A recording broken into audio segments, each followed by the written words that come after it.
ನಮಸ್ಕಾರ. Home cook ಚಾನಲ್‌ಗೆ ಸ್ವಾಗತ. ಇವತ್ತಿನ ರೆಸಿಪಿ ತುಂಬನೇ ರುಚಿಯಾಗಿರುವಂಥ ಸಾಂಬಾರ್. ಘಮ ಘಮ ಅನ್ನೋ ಸಾಂಬಾರು ದೇವಸ್ಥಾನಗಳಲ್ಲಿ ನಾವು ತಿಂತೀವಿ. ಹಾಗೆ ಕೆಲವೊಂದು ಮದುವೆ ಮನೆಗಳಲ್ಲೆಲ್ಲ ತಿಂತೀವಿ.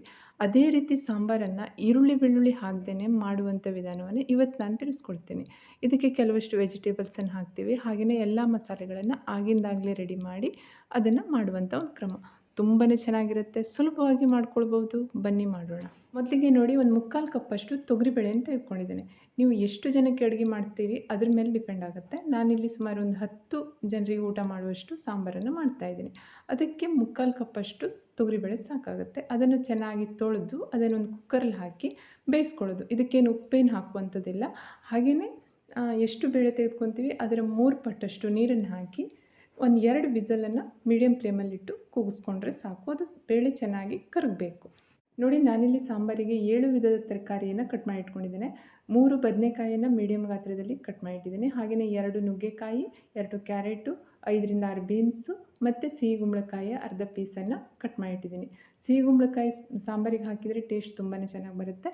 ಅದೇ ರೀತಿ ನೋಡಿ, ಒಂದು ಆಲೂಗಡ್ಡೆಯನ್ನು ಕಟ್ ಮಾಡಿ ನೀರಲ್ಲಿ ಹಾಕಿಟ್ಟಿದ್ದೀನಿ. ಹಾಗೆಯೇ 3 ಹುಳಿ ಟೊಮೆಟೊವನ್ನು ಹಾಕ್ತಾಯಿದ್ದೀನಿ. ದೇಸಿ ಟೊಮೆಟೊ ಅಂತಾರಲ್ಲ ಅದು. ಅದಿಲ್ಲ ಅಂದರೆ ಈಗ ಹೈಬ್ರಿಡ್ ಸಿಗುತ್ತಲ್ಲ ಅದನ್ನು ಹಾಕ್ಕೋಬೋದು. ಆದರೆ ಹುಳಿ ಟೊಮೆಟೊ ಹಾಕಿದರೆ ಟೇಸ್ಟ್ ಚೆನ್ನಾಗಿ ಬರುತ್ತೆ. ಈಗ ನೋಡಿ, ಮಸಾಲೆ ಏನು ಮಾಡ್ಕೊಳ್ಳಿಕ್ಕೆ ಒಂದು ಫ್ರೈ ಪ್ಯಾನ್ನಲ್ಲಿ ಎಣ್ಣೆ ಹಾಕಿದ್ದೇನೆ. ಎಣ್ಣೆ ಗರಂ ಆದ ನಂತರ ಅದಕ್ಕೆ ಖಾರಕ್ಕೆ ಅನುಗುಣವಾಗಿ ಮೆಣಸನ್ನು ಹಾಕಬೇಕು. ನಾನಿಲ್ಲಿ ಸುಮಾರು 10ರಿಂದ 12 ಮೆಣಸನ್ನು ಹಾಕಿದ್ದೇನೆ. ಇದು ಬ್ಯಾಡಗಿ ಮೆಣಸು. ಕಲರು ಚೆನ್ನಾಗಿ ಬರುತ್ತೆ, ಹಾಗೆ ಸ್ವಲ್ಪ ಖಾರ ಇರುತ್ತೆ. ಗ್ಯಾಸ್ ಫ್ಲೇಮನ್ನು ಮೀಡಿಯಮಲ್ಲಿ ಇಟ್ಕೊಂಡು ಮೆಣಸನ್ನು ಗರಿಗರಿ ಆಗೋ ತನಕ ಹುರಿದು ತೆಗೆದುಕೊಳ್ಬೇಕು. ನೋಡಿ, ನಾನಿಲ್ಲಿ ಪ್ರತಿಯೊಂದು ಮಸಾಲೆಯನ್ನು ಸಪ್ರೇಟಾಗಿ ಹುರಿತಾ ಇದ್ದೀನಿ. ಹೀಗೆ ಹುರಿಯೋದ್ರಿಂದ ಮಸಾಲೆ ಫ್ಲೇವರ್ ತುಂಬಾ ಚೆನ್ನಾಗಿ ಬರುತ್ತೆ. ನೋಡಿ, 2 ಟೇಬಲ್ ಸ್ಪೂನ್ ಕೊತ್ತಂಬರಿ ಬೀಜವನ್ನು ಹಾಕಿ ಅರ್ಧ ನಿಮಿಷ ಇದನ್ನು ಹುರಿದುಕೊಂಡು ಆನಂತರ ಅದಕ್ಕೆ 1 ಟೇಬಲ್ ಸ್ಪೂನಷ್ಟು ಜೀರಿಗೆಯನ್ನು ಹಾಕಿ ಒಳ್ಳೆ ಪರಿಮಳ ಬರೋ ತನಕ ಹುರಿದು ತೆಗೆದುಕೊಳ್ಬೇಕು. ಅದೇ ಫ್ರೈ ಪ್ಯಾನಲ್ಲಿ ಅರ್ಧ ಟೇಬಲ್ ಸ್ಪೂನ್ ಮೆಂತೆ ಕಾಳನ್ನು ಹಾಕಿ ಕಲರ್ ಚೇಂಜ್ ಆಗೋ ತನಕ ಹುರ್ಕೊಳ್ಬೇಕು. ಅದಕ್ಕೆ 1 ಟೇಬಲ್ ಸ್ಪೂನಷ್ಟು ಸಾಸಿವೆಯನ್ನು ಹಾಕಿದ್ದೇನೆ. ಹಾಗೆಯೇ 1 ಟೇಬಲ್ ಸ್ಪೂನ್ನಷ್ಟು ಕಾಳುಮೆಣಸನ್ನು ಹಾಕಿ ಒಳ್ಳೆ ಪರಿಮಳ ಬರೋ ತನಕ ಹುರಿದು ತೆಗೆದುಕೊಳ್ಬೇಕು. ಮತ್ತು ಅದೇ ಫ್ರೈ ಪ್ಯಾನಲ್ಲಿ ಅರ್ಧ ಟೇಬಲ್ ಸ್ಪೂನ್ನಷ್ಟು ಎಣ್ಣೆ ಹಾಕಿದ್ದೇನೆ. ಆ ಎಣ್ಣೆಗೆ 1.5 ಟೇಬಲ್ ಸ್ಪೂನ್ ಕಡಲೆಬೇಳೆ ಹಾಕಿದ್ದೇನೆ. ಗ್ಯಾಸ್ ಫ್ಲೇಮನ್ನು ಲೋಯಲ್ಲಿ ಇಟ್ಕೊಂಡು ನಿಧಾನಕ್ಕೆ ಹುರ್ಕೊಳ್ಬೇಕಾಗುತ್ತೆ. ನೋಡಿ, ಇದು ಕಲರ್ ಸ್ವಲ್ಪ ಚೇಂಜ್ ಆಗಬೇಕು.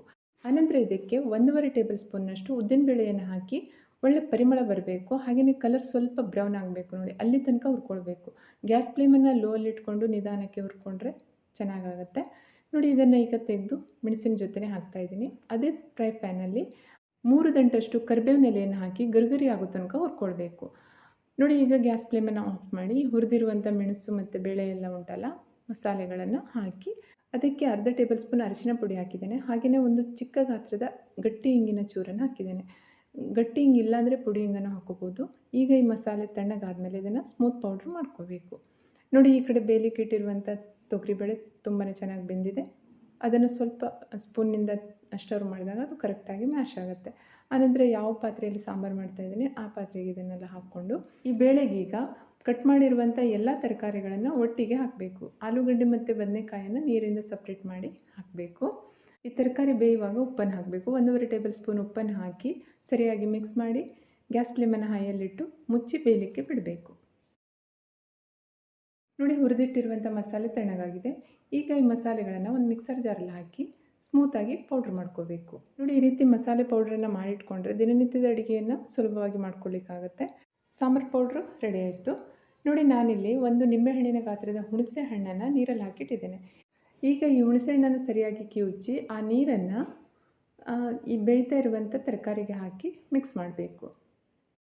ಬೇಯಲಿಕ್ಕಿಟ್ಟಿರುವಂಥ ತರಕಾರಿ ಸರಿಯಾಗಿ ಬೆಂದ ನಂತರ ಅದಕ್ಕೆ ಸಾಂಬಾರು ಪೌಡ್ರನ್ನು ಹಾಕಬೇಕು. ನೋಡಿ, ಸಾಂಬಾರು ಪೌಡ್ರನ್ನು ಹಾಗೆ ಹಾಕಿಬಿಟ್ರೆ ಅದು ಸ್ವಲ್ಪ ಉಂಡೆ ಕಟ್ಕೊಳ್ಳೋ ಚಾನ್ಸಸ್ ಇರುತ್ತೆ.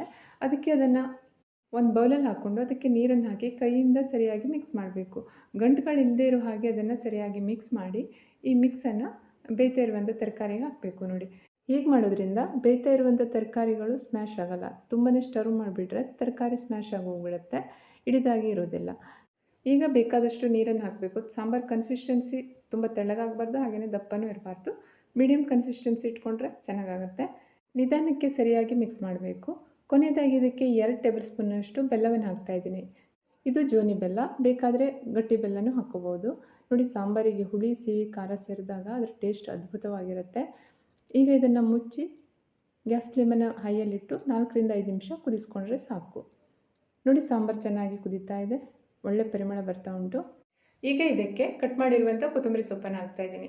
ನೋಡಿ, ಈ ಸಾಂಬಾರಿಗೆ ನಾನು ಪ್ರತಿಯೊಂದು ಮಸಾಲೆಯನ್ನು ಆಗಿಂದಾಗಲೇ ಹುರಿದು ಹಾಕಿ ಮಾಡಿರೋದ್ರಿಂದ ಈ ಮಸಾಲೆ ಫ್ಲೇವರ್ ತುಂಬಾ ಚೆನ್ನಾಗಿ ಬರುತ್ತೆ. ನೀವು ಒಂದ್ಸಲ ಇದೇ ರೀತಿ ಮಾಡಿ ನೋಡಿ, ಮತ್ತೆ ಪುನಃ ನೀವು ಯಾವತ್ತೂ ಅಂಗಡಿಯಿಂದ ಮಸಾಲೆಯನ್ನು ತಂದು ಸಾಂಬಾರನ್ನು ಮಾಡಲ್ಲ, ಹಾಗಿರುತ್ತೆ.